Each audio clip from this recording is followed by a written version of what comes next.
चाय लोगी या कॉफी? नहीं, मुझे कहीं और भी जाना है। लेकिन अगले 90 मिनट तक तो तुम सिर्फ मेरी हो। जी। कौन सा मसाज लेंगे? Deep tissue. तो चले शुरू करें।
आने वाला ऑर्डर रेडी हुआ?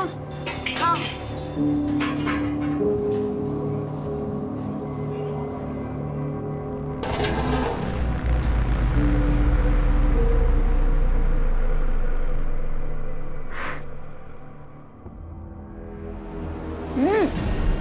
तूने फिर अपनी अकल लगाई? ये क्या भर भर के दालचीनी डाल दी है इसमें? ठीक तो बना है, मैंने खुद भी टेस्ट किया है। तेरी जुबान को ना जायके का इल्म है ना बोलने का, और अगर सुनने की आदत नहीं है तो अपना बोरिया बिस्तर बांध और गांव चला जा। थोड़ा केवड़े का डालेंगे तो दालचीनी की हीट कम हो जाएगी। अच्छा, इतना ही पता था तो तू क्या कर रही थी यहाँ खड़े खड़े? कुछ काम के नहीं हो दोनों। और ये बिरयानी भेज के मैं मेरा नाम बर्बाद नहीं करने वाली, ताकि चौराहे पे बांट दो इसको। काम करो अपना।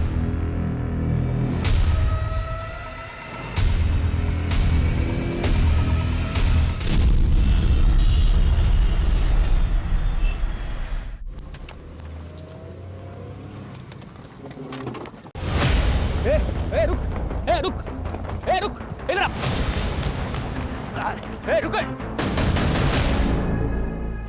साले तुझे बड़ा शौक है ना लड़की बनने का, हैं?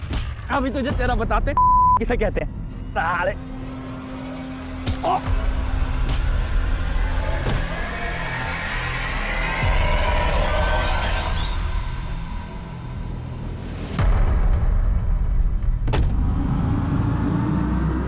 रुको, पकड़ो पकड़ो।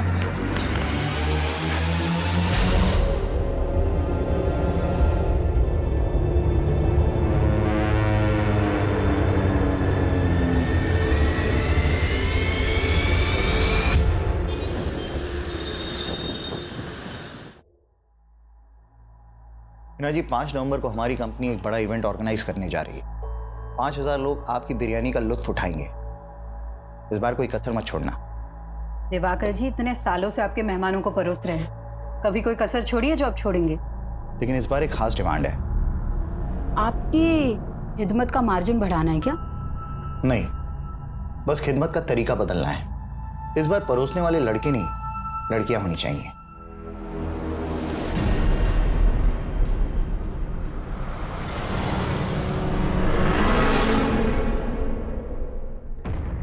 माफ कीजिएगा दिवाकर जी, मैं आपकी डिमांड पूरी नहीं कर सकती। ये मेरे उसूलों के खिलाफ है। हिना जी, अपनी पुरानी सोच का नकाब उतारिए। अब इसमें कोई बुराई नहीं है। मैं बखूबी जानती हूँ आप कितने शरीफ हैं, लेकिन मुझे ये बेहूदगी पसंद नहीं। उनको कभी कुछ पसंद नहीं आता इरफान, तंग आ गई हूँ मैं उनसे।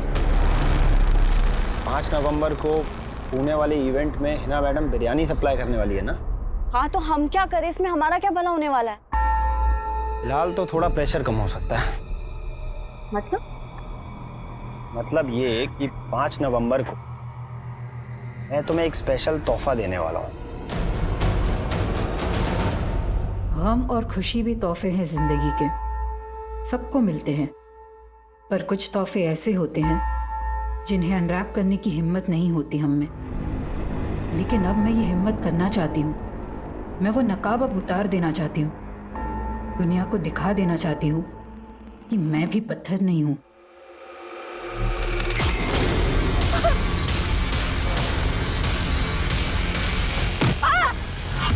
लेकिन जब भी हम जिंदगी को एक सही शुरुआत देने की सोचते हैं तो वो हर बार अपना अंजाम बदल देती है।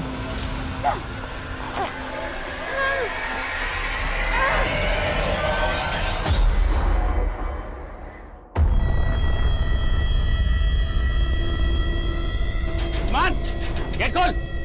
उस्मान, एक मिनट बोल रहा। कौन है? कहाँ तेरा भाई? अरे उस्मान, कहाँ अंदर घुसे जा रहे हैं? अरे ए उस्मान, बाहर निकल। उस्मान नहीं है यहाँ पर। कहाँ है तेरा हिजरा भाई? हैं? साला हमारी गाड़ी लेके भागा है। बोल दे लौटा दे, वरना जो उसके साथ नहीं कर पाए ना वो तेरे साथ करेंगे। आई समझ? साला हिजड़ा, चल।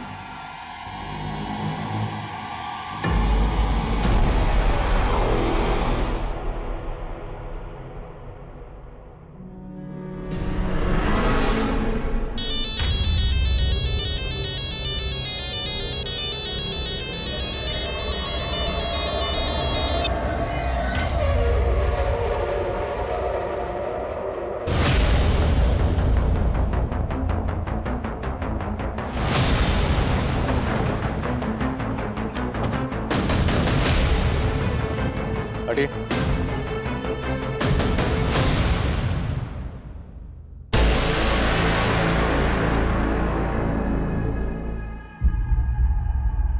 चलो खोलो।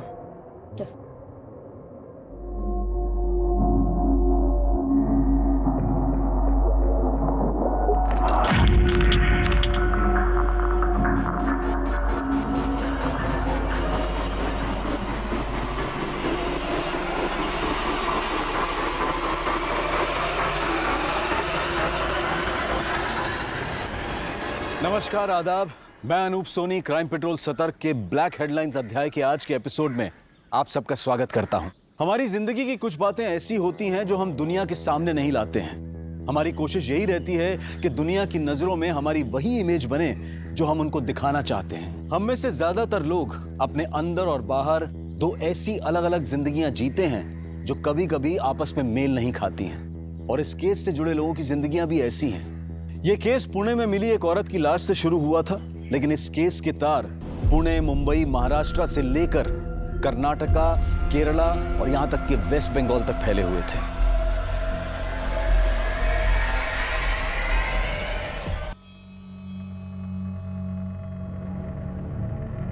सर, इसके पास फोन, पर्स, आईडी कुछ भी नहीं है। बॉडी को जिस तरह यहाँ बोरी में डालकर डंप किया गया, कातिल ने इसकी शिनाख्त का कोई क्लू नहीं छोड़ा होगा।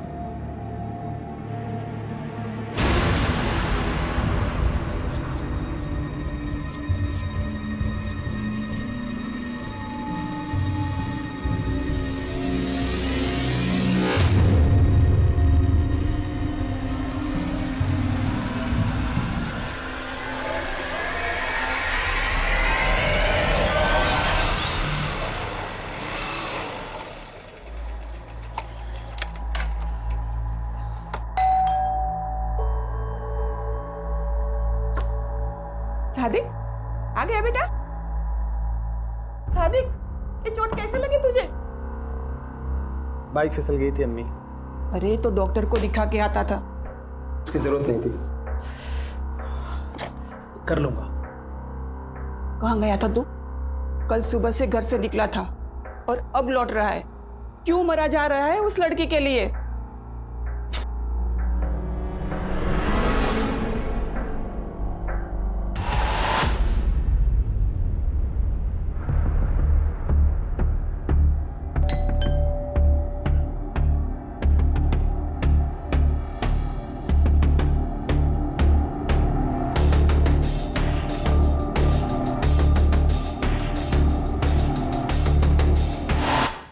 चाय लोगी या कॉफी? नहीं, मुझे कहीं और भी जाना है। लेकिन अगले 90 मिनट तक तो तुम सिर्फ मेरी हो।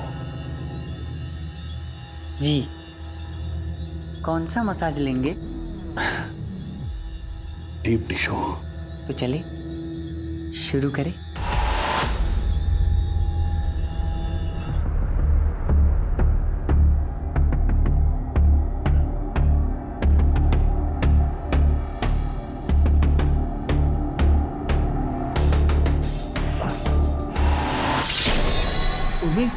मेरा हाथ क्यों बांध रहे?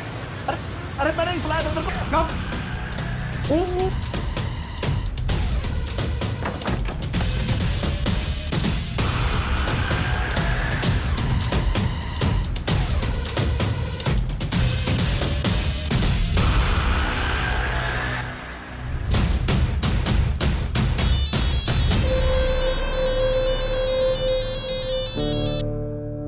हेलो।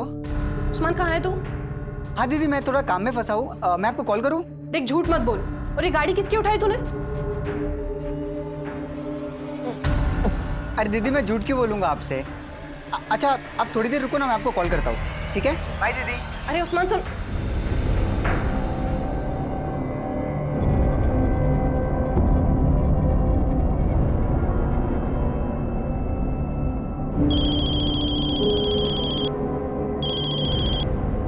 हेलो जी, रोशनी बोल रही हूँ। आप कौन? क्या लाश मिली है?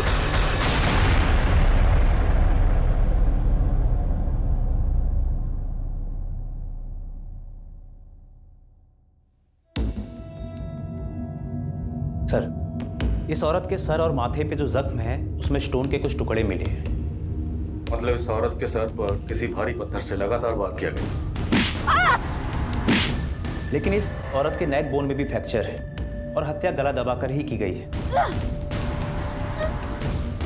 और इसकी हत्या तकरीबन 60 से 65 घंटे पहले हुई होगी। 60 से 65 मतलब 5 नवंबर को। रेप के कोई साइन? नहीं सर, ऐसा कुछ नहीं। पर हाँ, इसके पेट में प्रेगनेंसी के मार्क्स हैं। शायद 2 या उससे ज्यादा बार डिलीवरी हुई है। मतलब ये औरत शादीशुदा हो सकती है? जी सर। माँ, बीवी, बहन, बेटी, मैंने औरत की जिंदगी का हर रिश्ता जिया, लेकिन मेरा वजूद हमेशा प्यासा रहा, उस प्यार का जो हमेशा मुझसे छीन लिया गया। मिजाज ही बदल दिया तुमने। पकोड़े जैसी चीज को रोज नया टेस्ट दे देती हो। मेरे अब्बू का हुनर है, कभी जबान तो कभी हाथों में उतर आता है। जुबान तो मैं तुम्हारी पकड़ नहीं सकता, लेकिन इसे मरते दम तक थामे रखना चाहता हूं।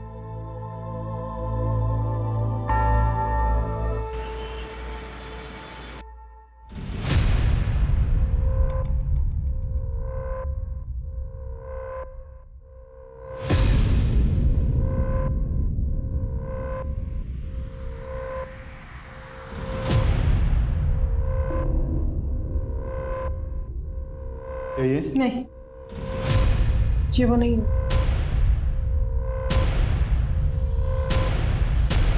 सर, क्राइम सीन के आसपास कोई भी ऐसा नहीं मिला जो इस औरत को पहचानता हो। तो महाराष्ट्र की किसी भी पुलिस स्टेशन में कोई ऐसी मिसिंग कंप्लेंट भी नहीं मिली जो इस औरत के हुलिये से मैच करती हो। तो जांच का दायरा बढ़ाना पड़ेगा। आसपास के स्टेट के सभी पुलिस हेडक्वार्टर से कांटेक्ट करो और पुणे आने वाली सभी बस, ट्रेन और फ्लाइट के रिजर्वेशन भी चेक करो। और पुणे के सभी ज्वेलर से पता करो ये पायल कहाँ से खरीदी गई और किसने खरीदी। सर, हिना की पहचान पता करने का हर जरिया अपनाया जा रहा था, लेकिन फिलहाल कहीं से कोई भी लीड नहीं मिल रही थी, जो पुलिस को ये सोचने पर भी मजबूर कर रही थी कि कहीं हिना के मर्डर में उसके किसी करीबी का तो हाथ नहीं था। फटाफट करो इसको। अरे कितना वक्त लगा रहे तुम लोग, फटाफट करो। ला दिखाओ, 1 बजे तक डिलीवरी करना है माल। फटाफट काटो बेटा, जल्दी से। और सुनो, हिना नहीं है तो ये मत समझना कि छूट मिल गई है, ढिलाई नहीं होगी कोई। फटाफट काम करो और जो कुछ होगा मेरे हिसाब से होगा यहाँ पे, समझ गए ना? फटाफट करो काम। आदाब, ये क्या बदतमीजी है? आदाब, आदाब, आदाब, दरवाजा खोलो। आदाब, दरवाजा खोलो। आदाब।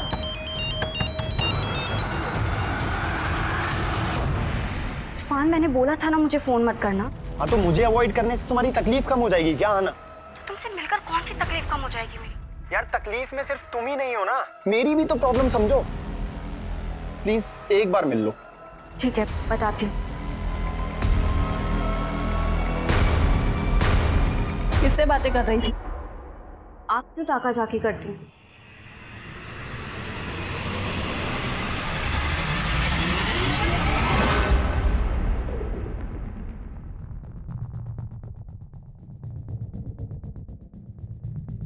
सर कहीं से कोई लीड नहीं मिल रही है और अब शौकरा वाले भी लाश का अंतिम संस्कार करने की परमिशन मांग रहे हैं। उन्हें थोड़ा वेट करने के लिए कहो। मैंने चेक किया, इस पायल का डिज़ाइन है वो कर्नाटका के मैसूर की स्पेशलिटी है।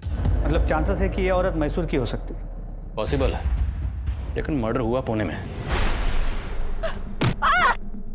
एक काम करो, जिस एरिया में हमें लाश मिली उस एरिया का डंप ट्रक स्टडी करो। हो सकता है मर्डर के वक्त इस औरत का फोन एक्टिव रहा, और मैसूर में यह पता करने की कोशिश करो कि पायल कहां से खरीदी हो सकती है। जी सर। जब किसी परिवार का कोई सदस्य लापता हो जाता है तो पूरा परिवार उसकी खोज में जुट जाता है, लेकिन क्या हिना के परिवार वाले भी उसकी तलाश कर रहे थे? 1 महीने से ज्यादा का वक्त गुजर चुका था और हिना के शव को अंतिम विदाई देने वाला कोई सामने नहीं आया था। वहीं पुणे से लगभग 2000 किलोमीटर दूर कोलकाता में रोशनी नाम की एक औरत ने अपने पति की गुमशुदगी की रिपोर्ट लिखवाई थी और उसे लगातार कई लाशों की शिनाख्त के लिए बुलाया जा रहा था। 4 राज्यों तक फैले इस केस में ऐसे कई चेहरे थे जो इस केस को और भी रहस्यमयी बनाने वाले थे, लेकिन फिलहाल पुणे पुलिस कर्नाटका के मैसूर शहर में इस केस की कड़ियां ढूंढ रही थी। लेकिन किसी भी सुनार से यह पता नहीं चल पा रहा था कि वो पायल कहां से बेची गई होगी। वहीं पुणे में क्राइम सीन के एरिया का डंप डेटा भी निकाला जा रहा था। वहीं पुणे से लेकर मैसूर तक के लोकल अखबारों में हिना की तस्वीरें छपवाई गईं और जगह जगह उसके पोस्टर चिपका दिए गए थे, और जल्द ही एक ऐसा आदमी सामने आया जो हिना को जानता था।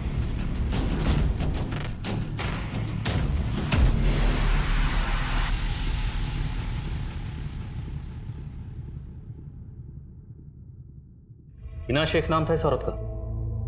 जी साहब, ये मेरी दूर की भाभी लगती हैं। ये हिना शेख यहीं मैसूर में रहती थी? नहीं साहब, इनके शौहर का यहाँ मैसूर में आना जाना लगा रहता था, लेकिन ये दोनों मियाँ बीवी मुंबई के मलाड इलाके में रहते थे। शौहर का नाम क्या है? जलाल शेख, लेकिन काफ़ी सालों पहले जलाल भाई का इंतकाल हो गया था। शौहर का इंतकाल हो गया तो ये हिना शेख मुंबई में कहाँ रहती थी? मलाड में ही। जलाल भाई के इंतकाल के बाद उन्होंने काफ़ी तंगी में दिन काटे। फिर 5 साल पहले इन्होंने अपने अब्बू का बंद पड़ा बिरयानी सप्लाई का बिजनेस फिर से शुरू कर लिया। उस दौरान उन्होंने मुझे भी अपनी मदद के लिए मुंबई बुलाया था। अभी आपका काम तो चल पड़ा, इस बार पिछले महीने से भी ज़्यादा प्रॉफिट हुआ है। अच्छा, इसमें आपकी भी मेहनत है। ये लीजिए आपका हिस्सा। अरे भाभी, ये तो बहुत ज़्यादा है। बहुत ज़्यादा नहीं है, रख लीजिए मुश्ताक भाई। लेकिन साहब, 2 साल पहले मैं वापस मैसूर आ गया। काफ़ी वक्त से उनके कांटेक्ट में नहीं था, लेकिन यहाँ उनके बारे में पता चला तो सुनकर बहुत धक्का लगा। लेकिन हिना का मुंबई में कोई और रिश्तेदार तो होगा? जी साहब, हिना भाभी की एक बेटी और एक बेटा भी है, आहना और आदाब। एज? बेटी की उम्र 15-16 साल और बेटे की 10-11 साल होगी। इन 2 बच्चों के अलावा और कोई रिश्तेदार है साहब? हिना भाभी की सास भी है, आतिया शेख, और उनका देवर सादिक शेख। वो दोनों बोरीवली में कहीं रहते हैं। और हाँ, उनका एक बड़ा भाई भी है, अनवर बेग। वो अपनी बीवी जरीना के साथ अंधेरी में ही कहीं रहता है। हिना शेख का कत्ल हुए तकरीबन 1 महीना हो गया, लेकिन किसी भी रिश्तेदार ने खबर क्यों नहीं ली? साहब, मैं उनके कांटेक्ट में नहीं हूँ। मैंने हिना भाभी का पोस्टर देखा तो सीधा आपके पास चला आया।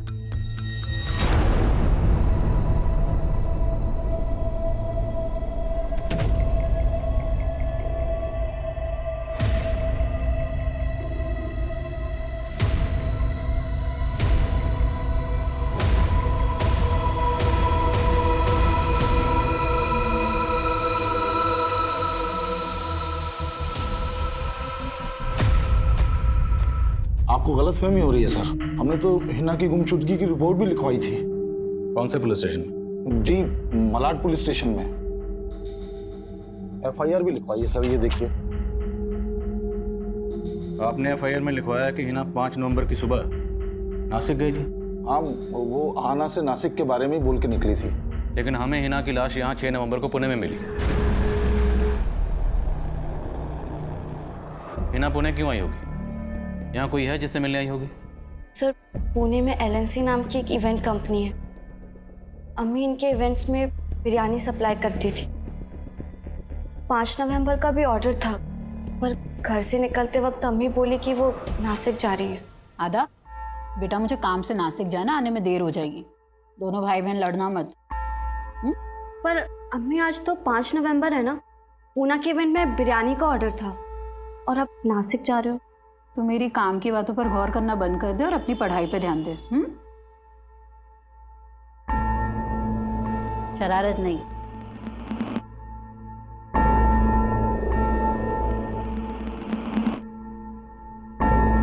अम्मी, हग नहीं करोगे?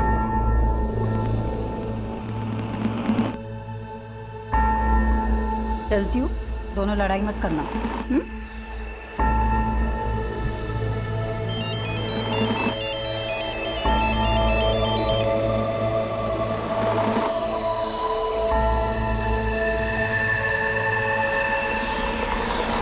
हाँ ना, तुम्हारी अम्मी का किसी के साथ कोई झगड़ा, कोई दुश्मनी? हमें तुम्हारी अम्मी के बॉडी के पास से ये पायल मिली। हाँ सर, ये पायल अम्मी की है। वो हमेशा इसे पहने रहती थी। उन्हें गिफ्ट किया था उन्हें।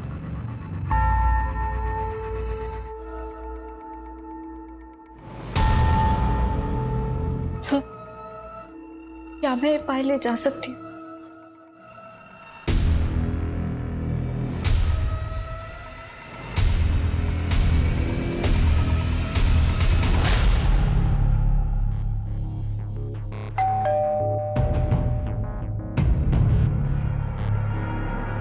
अब क्यों आया? जा, मुझे बहुत काम है ना, बहुत काम मिल गया। जा काम कर। अरे दीदी, नाराज क्यों होते हो? आपके सिवाय कोई है क्या मेरा? अच्छा चल, मक्खन मत लगा, आजा अंदर।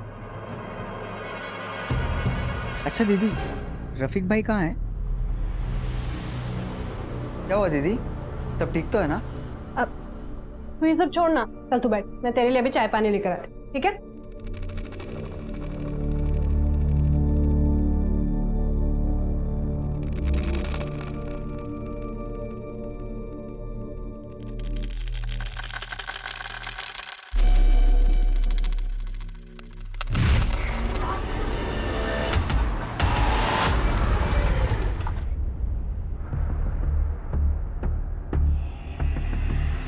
उस्मान रुक! उस्मान!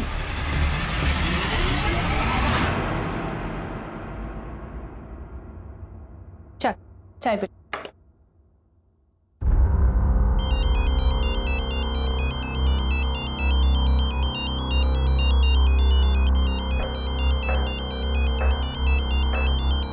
तो चाय पी, मैं आती हूँ। हेलो, हाँ जी बोलिए। बंका? जी नहीं, मैं किसी बंका को नहीं जानती इंस्पेक्टर साहब।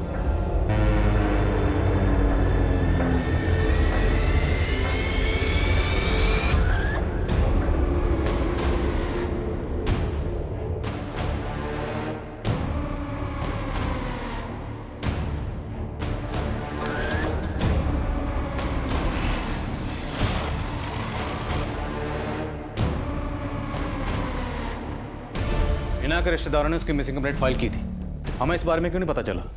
तो चूक लोकल पुलिस की, शायद उन्होंने ध्यान नहीं दिया। हमने हिना की फोटो को सर्कुलेट कर रखा है। तो उनसे बात करके ऐसा लगा कि शायद उन्होंने हिना को ठीक से ढूंढने की कोशिश भी नहीं की। पर अब हमें कोई चूक नहीं करनी। हमें किसी भी कीमत पर हिना के कातिल को ढूंढना है। हिना 5 नवंबर को अपने घर से बेटी को ये कह के निकली कि वो नासिक जा रही, जबकि हमें हिना की लाश 6 नवंबर को पुणे में मिली। मामला कुछ समझ में नहीं आ रहा।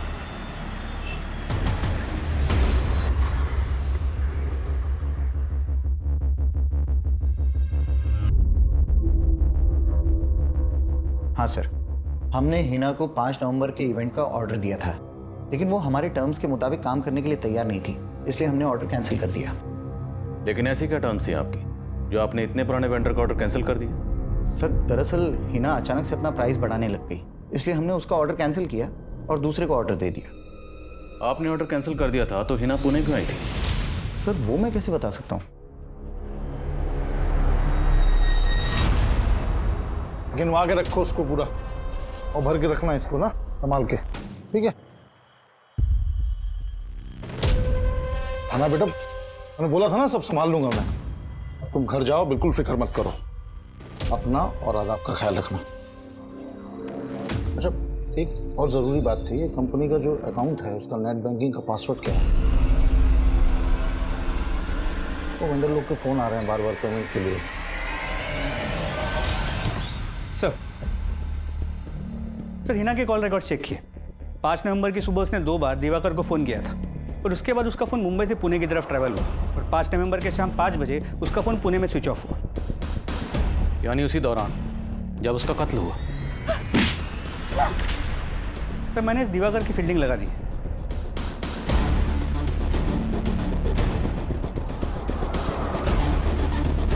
और सर इस दिवाकर के बारे में कुछ पता भी चला है। करीब 1 साल पहले इसने हैदराबाद में एक इवेंट किया था जहां पर रेड पड़ी थी। वहां पर अश्लील डांस हो रहा था।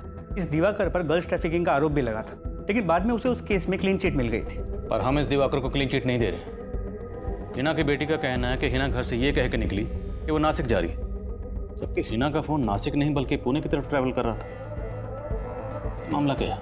एक लड़का है इरफान, हिना के यहाँ पर शेफ का काम करता था। हिना के मर्डर के 3 दिन पहले हिना ने उसे काम से निकाल दिया और ये इरफान हिना की बेटी अहाना के साथ फ़ोन पे रेगुलर टच में है। सर जिस जगह हिना का मर्डर हुआ था हमने उस एरिया का डम डेटा स्टडी किया और सर उस डम डेटा के अकॉर्डिंग हिना के 2 नंबर शो हो रहे थे और अहाना ने हमें उसका एक ही नंबर दिया है। 2 नंबर? सर हमने इस नंबर के कॉल रिकॉर्ड्स निकाले हैं। हिना के इस दूसरे नंबर के कॉल रिकॉर्ड्स लिख लो। और वो शेफ क्या नाम बताया? इरफान। बुलाओ उसे। सर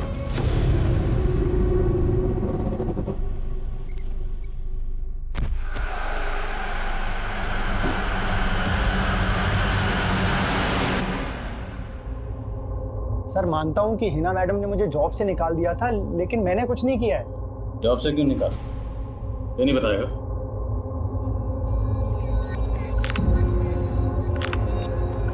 कैसी लग रही हूँ? बहुत खूबसूरत लग रही हो। पर अम्मी के रहते ना ऐसे कपड़े नहीं पहन सकती मैं। लेकिन फिलहाल मेरे लिए तो पहन सकती हो ना। वैसे लगता है अम्मी।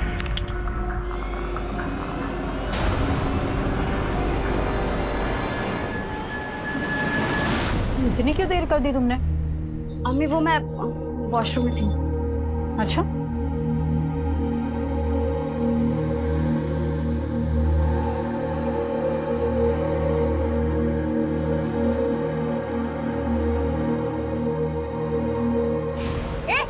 रुक। इरफान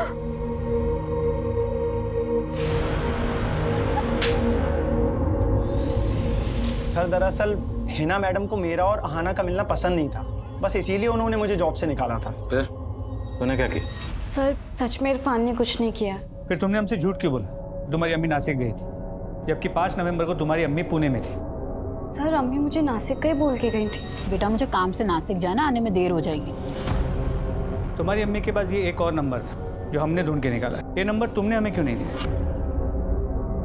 अम्मी एक ही नंबर यूज करती थी सर, इस नंबर के बारे में मुझे नहीं पता है। अहाना के अलावा हिना का भाई अनवर, भाभी जरीना, देवर सादिक और सास आतिया, कोई भी हिना के इस दूसरे नंबर के बारे में नहीं जानते थे। सवाल यह है कि हिना अपने इस दूसरे नंबर के बारे में अपने घर वालों से सीक्रेट क्यों रखेगी? कहीं घर वालों में से कोई कुछ छुपा तो नहीं रहा? सर अहाना को देख के लगता तो है कि वो कुछ तो छुपा रही। और वो इरफान, वो भी कुछ ठीक नहीं लग रहा। नजर रखो दोनों पर और हिना के बाकी रिलेटिव्स के बारे में पता करो। सर हिना के दूसरे नंबर के कॉल रिकॉर्ड्स चेक। उसके उस नंबर पर सिर्फ एक ही नंबर से कॉल्स आती थी और उसी नंबर पे कॉल्स की जाती थी। सिर्फ एक नंबर? जी सर। और वो नंबर किसी रोशनी मिर्ज़ा के नाम पर उसके कोलकाता के एड्रेस पर रजिस्टर्ड है। सर ये है रोशनी मिर्ज़ा और अब इसका वो नंबर भी बंद आ रहा है।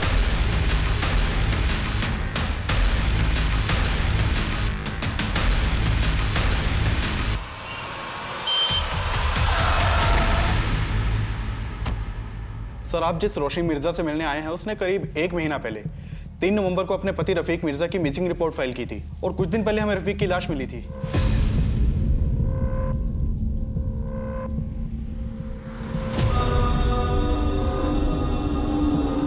क्या ये आपके पति हैं?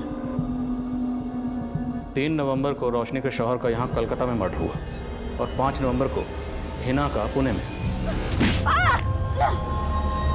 वो हिना जिसे रोशनी लगातार कॉल कर रही थी और 5 नवंबर को ही रोशनी का नंबर पुणे में बंद हुआ। लेकिन सर आपका फ़ोन आते ही मैंने कंफर्म किया। उस दौरान रोशनी यही कोलकाता में ही थी। इनफैक्ट 5 नवंबर को मैं रोशनी से पूछताछ के लिए मिला भी था। तो फिर रोशनी का वो नंबर पुणे में कैसे एक्टिव था? रोशनी मिर्ज़ा नाम है इस औरत का। क्या आप में से किसी ने कभी भी इसे हिना के साथ देखा है? नहीं सर। हाँ सर, हम लोगों ने भी कभी इस औरत को नहीं देखा। मैं किसी रोशनी को नहीं जानती। और आप? नहीं सर।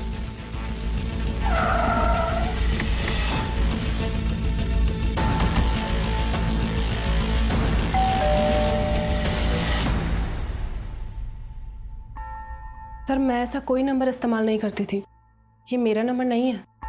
लेकिन ये नंबर आपके नाम पर रजिस्टर्ड है और इस नंबर से मुंबई में एक हिना नाम की औरत से लगातार बातें हो रही थी। ये हिना, पहचानते हैं इसे? नहीं सर, मैं नहीं जानती इसको। मैं कभी मुंबई भी नहीं गई हूँ। और पुणे? नहीं सर, मैं कभी बंगाल से ही बाहर नहीं गई हूँ।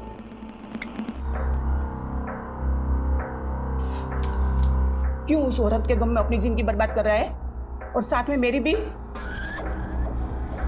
उसी के गम में पी रहा हूं अम्मी। अगर उसने मेरे जज्बात को समझा होता तो आज उसका ये हश्र नहीं होता। सादिक, तूने तो उसका ये हाल नहीं किया। जिस दिन हिना की मौत हुई उस दिन तू भी तो यहाँ नहीं था। पूछताछ में सादिक और अनवर पर भी शक करने की वजह मिली है। हिना के गुजरने के बाद अनवर ने जिस तरह हिना के काम पे कब्जा कर लिया, वो शक करने जैसा तो है। इसके अलावा क्या मिला? हिना के कई रिश्तेदारों का कहना है कि जलाल की मौत के बाद हिना के साथ शादी थी कि सादिक हिना से शादी कर ले, और सादिक जलाल और हिना की शादी के पहले से हिना को पसंद करता था। कहीं हिना के इस हश्र की वजह सादिक की हताश मोहब्बत तो नहीं?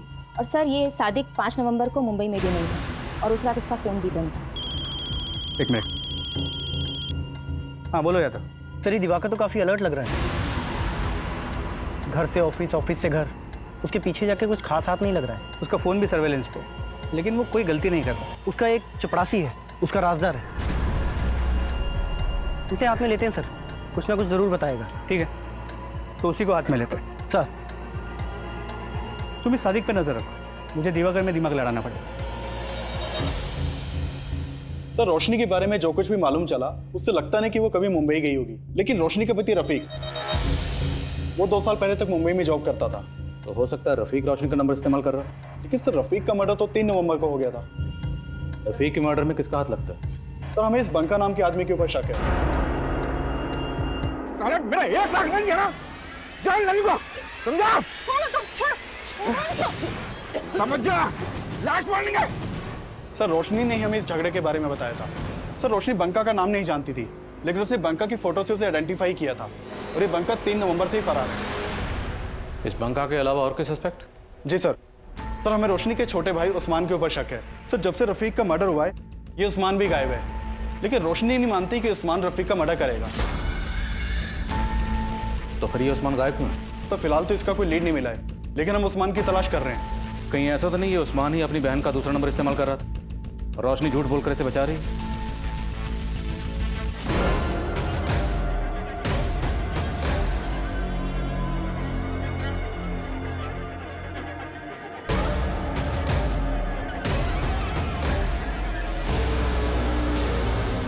मैं मानता हूं कि मैं हिना से निकाह करना चाहता था, लेकिन हिना तुझसे शादी नहीं करना चाहती थी। ये बात तुझसे बर्दाश्त नहीं हुई? ऐसा कुछ नहीं किया है सर। कुछ शाम तू कहा था जिस दिन हिना का मर्डर हो? लोनावाला में अपने दोस्तों के साथ। तू लोनावाला में नहीं, पुणे आया हुआ था। तू जानता था कि हिना पुणे आई हुई है। अब ये बता कि हिना के दूसरे नंबर की कहानी क्या है और ये रोशनी का इस मर्डर से क्या लेना है? मैं किसी रोशनी को नहीं जानता सर, और ना ही हिना के किसी दूसरे नंबर के बारे में। मैं कह रहा हूँ मैंने कुछ नहीं किया है। साहब, मेरे सादिक ने कुछ नहीं किया और वो तो ये निकाह करना चाहता भी नहीं था, बल्कि मैं चाहती थी कि हिना का निकाह सादिक से हो।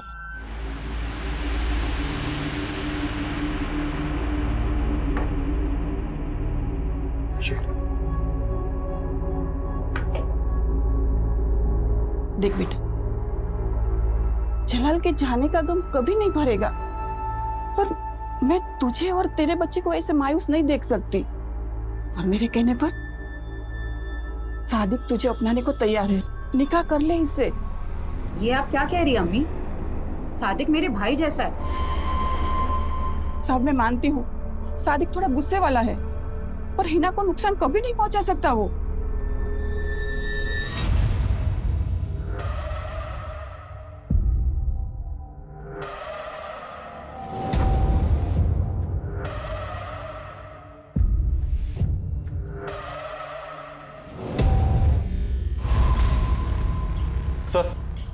सर आप मान रहे थे कि उस्मान रोशनी का दूसरा नंबर यूज कर रहा होगा, लेकिन यहाँ तो उस्मान का भी मर्डर हो चुका है। उस्मान का मर्डर? जी सर। 6 दिन पहले करीमगंज पुलिस को हाईवे के पास उस्मान की लाश मिली थी। ये देखिए।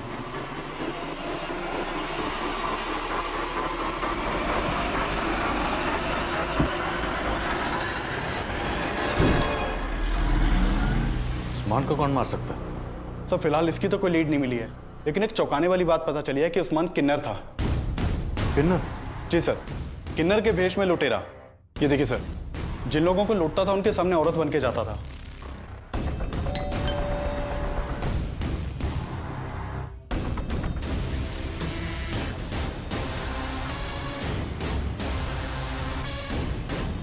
पूरा गैंग था इसका, और कई एरियाज की पुलिस उस्मान को ढूंढ रही थी, लेकिन सर रोशनी ने हमें नहीं बताया कि उस्मान किन्नर था। छोड़ो मुझे, आप लोग ऐसे जबरदस्ती नहीं कर सकते हैं। आप लोग जानते नहीं हो कि मैं कौन हूँ। चुपचाप बैठ जा। सर आपको कोई गलतफहमी हुई है, मेरी हिना से कोई दुश्मनी नहीं थी। तेरे चपरासी ने हमें तेरे और हिना की उस मुलाकात की सच्चाई बता दी।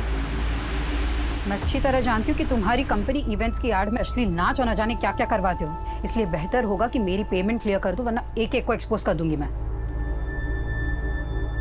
ऐसा सोचना भी मत, वरना वो हश्र करूंगा कि ये धमकी किसी और को देना, मुझे नहीं। सर मैं मानता हूँ कि हिना ने मुझे एक्सपोज करने की धमकी दी थी, लेकिन उसके मर्डर में मेरा कोई हाथ नहीं है। सर सर उस्मान बचपन से ही किन्नर था, लेकिन ये हमने हमेशा छुपा कर रखा। पर पैसों की तंगी से लड़ने के लिए वो औरत के भेष में। तो तुम ये जानती थी कि उस्मान औरत के भेष में जुर्म कर रहा था? रफीक भी जानता था? उन्हें तो ये भी मालूम नहीं था कि वो किन्नर था, पर एक दिन उन्होंने उसको देख लिया। उस्मान रुक! उस्मान! रफीक ने मुझे सब बता दिया था, और इस बात को लेकर उस दिन बहुत झगड़ा भी हुआ था। तुम दोनों ने मुझसे इतनी बड़ी बात छुपाई। ये किन्नर है और मेरी बीवी है किन्नर की बहन। पर जीजाजी इसमें दीदी का कोई कसूर नहीं है। मेरा तुझसे कोई वास्ता नहीं है, और दोबारा अपनी शक्ल मत दिखाना मुझे। रफीक ये क्या कर रहे तुम? दीदी को हाथ कैसे लगाया? छोड़ छोड़ रफीक छोड़। लेकिन मैंने किसी तरह उस्मान से कसम ले ली कि अब वो कोई बुरा काम नहीं करेगा। लेकिन जब रफीक गायब हुए तो क्या? जब रफीक गायब हुआ तो क्या हुआ? सर मुझे पता था कि उस्मान ने ही रफीक को। तुम कहना चाहती हो उस्मान ने रफीक को मारा? सर मुझे शक था, और मेरा वो दूसरा नंबर वो भी उस्मान ही इस्तेमाल कर रहा था। तो उस्मान हिना को जानता था? सर इस बारे में तो मुझे कुछ मालूम नहीं है। अगर ये रोशनी सच बोल रही है तो उस्मान हिना को इतने कॉल क्यों कर रहा? कहीं ऐसा तो नहीं कि हिना को भी उस्मान जिसका इनके साथ काम कर रहा था, उन लोगों के बारे में कुछ पता चला? सर उनकी तलाश जारी है। लेकिन रफीक के मर्डर का एक और सस्पेक्ट है, बंका। अगर रफीक का मर्डर उस्मान ने किया है तो बंका क्यों गायब है? कहीं ऐसा तो नहीं ये रोशनी उस्मान का नाम लेकर बंका को बचा रही? लेकिन सर हमें बंका और रोशनी के बीच में ऐसा कोई भी कनेक्शन नहीं मिला था। ये हमें गुमराह करने की चाल भी हो सकती है। हो सकता है बंका रोशनी का दूसरा नंबर इस्तेमाल कर रहा हो। ये बंका कहाँ फरार है, उस पर कोई लीड? सर बंका का फोन 7 नवंबर को केरल में बंद हुआ था। मैंने केरल पुलिस को बंका की फोटो भेजी थी, लेकिन अभी तक कुछ पता नहीं चला। बंका का फोन जिस एरिया में बंद हुआ, मुझे उस एरिया की डिटेल दो और इस रोशनी पर नजर रखो। सर। हाँ बेटा, ये गलत फहमी अपने दिमाग से बिल्कुल निकाल दो कि हमें हिना के बिजनेस का कोई लालच है। हम दोनों यहाँ तुम लोगों के साथ सिर्फ इसलिए हैं क्योंकि हमें लगता है कि हमसे बेहतर परवरिश तुम्हारी कोई और नहीं कर सकता। हाँ बेटा, हम तुझ पर कोई रोक टोक भी नहीं लगाएंगे। माना कि मुझे अम्मी की रोक टोक पसंद नहीं थी, लेकिन आप लोगों का ज़बरदस्ती का प्यार दिखाना ना बहुत इरिटेटिंग लग रहा है। अनुज, मैं तुम्हें एक बंका नाम के आदमी की डिटेल्स भेज रहा हूँ। इस बंका का फोन 7 नवंबर को केरला में स्विच ऑफ हुआ था। अपने खबरों को काम पे लगाओ और जरा इसकी डिटेल निकलो। पुणे, मुंबई, मैसूर और कोलकाता के बाद अब पुलिस केरला में इस केस की कड़ियां ढूंढ रही थी। पुलिस का खबरी नेटवर्क बंका को केरला में ढूंढ रहा था। वहीं कोलकाता पुलिस ने उन किन्नरों का पता लगा लिया जिनके साथ उस्मान लूटपाट करता था, और पुलिस रिमांड में उन्होंने कबूल किया था कि उन्होंने उस्मान को उनके गिरोह की आपसी रंजिश में मार दिया था। क्या? आधा हिस्सा? हाँ तो खूबसूरती तो मेरी भी है ना। देख, तेरा बहुत ज्यादा हो रहा है। हाँ? मुझे नहीं पता, आधा चाहिए मुझे। आधा हिस्सा चाहिए? चाहिए। अब क्यों तुझे आधा हिस्सा?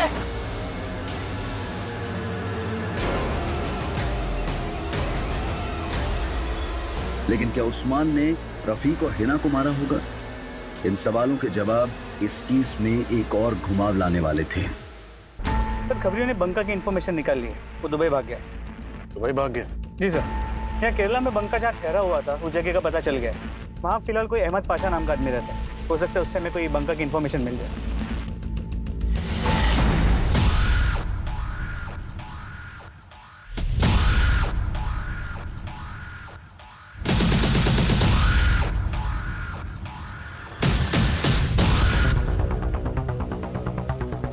हो सकता है यही अहमद पाशा, बंका यही रहता था।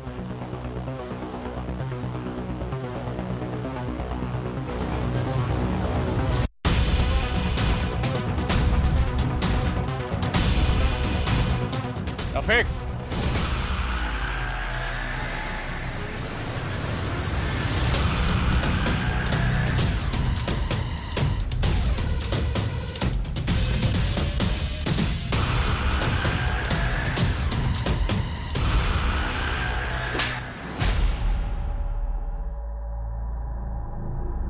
और तेरी बीवी तो बड़े शातिर निकले। तेरी बीवी बोल रही थी कि तुझे उस्मान ने मार दिया, लेकिन तुम वहां चुप के बैठा हुआ था।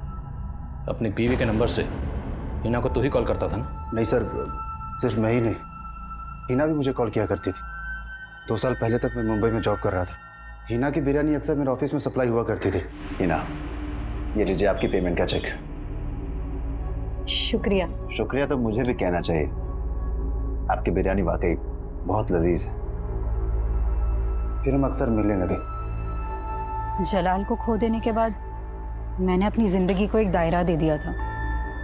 सोचा सिवाय अपने बच्चों की खुशी के और कुछ नहीं सोचूंगी। हिना, तुम्हें भी अपने बारे में सोचना चाहिए। मैं भी अपने बारे में अब सोचना चाहता हूँ। तुम कहना क्या चाहते हो रफीक? देखो, हम दोनों एक दूसरे से बहुत प्यार करते हैं। क्या तुम नहीं चाहती कि हम दोनों की शादी हो? मैं तुम्हारी फीलिंग्स की रिस्पेक्ट करती हूँ रफीक, लेकिन मैं शादी नहीं करना चाहती। फिर मेरे पेरेंट्स ने मेरी शादी रोशनी से करवा दी। कोलकाता में मैंने जूते की दुकान डाली। सोचा काम में डूबा रहूंगा तो हिना को भुला दूंगा। सर, मेरा बिजनेस नहीं चला। एक दिन काम के सिलसिले में मुंबई गया तो न चाहते हुए मैं हिना को कॉल कर बैठा। रफीक, मैंने भी तुम्हें भूलने की बहुत कोशिश की पर नहीं हो सका। मैं अब तुम्हें मेरी जिंदगी से दूर जाने नहीं दे सकती। हम दोनों पर अजीब सा पागलपन सवार हो गया था। हम दोनों और ज्यादा मिलने लगे। इतना ही नहीं, वो मेरी पैसों से भी मदद करने लगी, लेकिन मेरी बीवी का नाम सुनते ही वो बौखला जाती थी। तुम मुझसे प्यार करते हो या अपनी बीवी से? बीवी तो मैं तुम्हें ही बनाना चाहता, लेकिन तुमने मेरा प्यार कहाँ समझा? रफीक, मैं मानती हूँ कि मेरी गलती थी, लेकिन अब मैं तुम्हें खोना नहीं चाहती। तुम अपनी बीवी को छोड़ दो। अच्छा, तुम छोड़ सकती हो अपने बच्चों को मेरे लिए? ठीक है, हम अब नहीं मिलेंगे, लेकिन तुम्हें वो मेरे सारे पैसे वापस करने होंगे जो तुमने मुझसे लिए थे, वरना तुम्हें मोलेस्टेशन के चार्ज में अरेस्ट करवा दूंगी। उसका वो रूप देखकर मैं हैरान हो गया। मैं भी उससे छुटकारा पाने का एक रास्ता निकाल लिया। तुमने इस सब के बारे में अपनी बीवी को बताया और तेरे इस प्लान में तेरी बीवी भी शामिल हो गई। सर, रफीक तो मुझे किन्नर की बहन बोलकर हमेशा छोड़ने के ताने देते थे, लेकिन फिर अपने और हिना के रिश्ते की सच्चाई बताकर भी मेरा साथ हमेशा देने का वादा भी किया। सर, रोशनी साथ हो गई तो मैंने हिना को कॉल करके झूठ मूठ का बोला कि रोशनी मेरा साथ छोड़ने के लिए तैयार। इसके बदले उसे 5 लाख रुपए चाहिए। हिना मान गई और मैंने बंका को भी साथ में ले लिया। और बंका भी तैयार हो गए? सर, मुझे बंका का उधार देना था और उसे उन पैसों से दुबई जाना था, तो मैंने बंका पर प्रेशर डाला कि तू मेरा साथ दे। हिना 5 नवंबर को 5 लाख रुपए लेकर मुझसे मिलने पुणे आ गई। ये लो।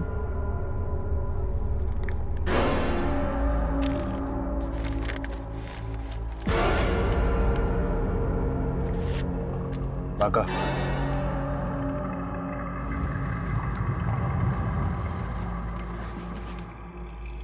गाड़ी क्यों रुकवाई तुमने?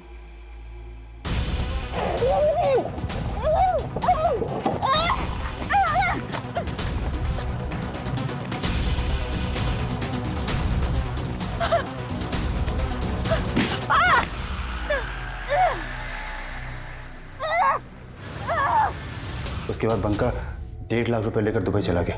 मैं भी दुबई जाने वाला था। केरला में अहमद पाशा के नाम से मैंने अपना पासपोर्ट ही बनवा लिया था। वीज़ा लगने की देरी थी कि आप लोग आ गए। अब तेरा वीज़ा हम लगाएंगे, इस जेल का, वो भी लाइफ टाइम। सड़े यहाँ पे आप। रिश्तों के बनने की वजह मायने नहीं रखती है, लेकिन उनके टूटने के 1000 मायने निकाले जाते हैं। छिप छिप कर मिलना रिश्ते की मजबूरी हो सकती है, लेकिन ये सोचने की जरूरत है कि जिस रिश्ते को हम दुनिया के सामने नहीं ला सकते हैं, वो रिश्ता हमेशा हमें डर की जिंदगी देता है। इसलिए दुनिया की परवाह करने से बेहतर है कि हम अपनी परवाह करें। अगर हिना ने वाकई अपनी परवाह की होती तो वो शादीशुदा रफीक को अपनी जिंदगी में वो जगह नहीं देती जो उसने दे दी थी। और यही वजह थी जिसने रफीक के हौसले इतने बुलंद कर दिए कि वो धोखे और फरेब का एक ऐसा खेल रच बैठा जिसने हिना को हमेशा के लिए खामोश कर दिया। अब मैं अनूप सोनी आपसे विदा लेता हूं। फिर मुलाकात होगी क्राइम पेट्रोल सतर्क के ब्लैक हेडलाइंस अध्याय में एक और नए केस के साथ। और याद रखें, क्राइम और आपके बीच में सिर्फ इतना फर्क है कि आप कितने सतर्क हैं। सतर्क रहें, सुरक्षित रहें।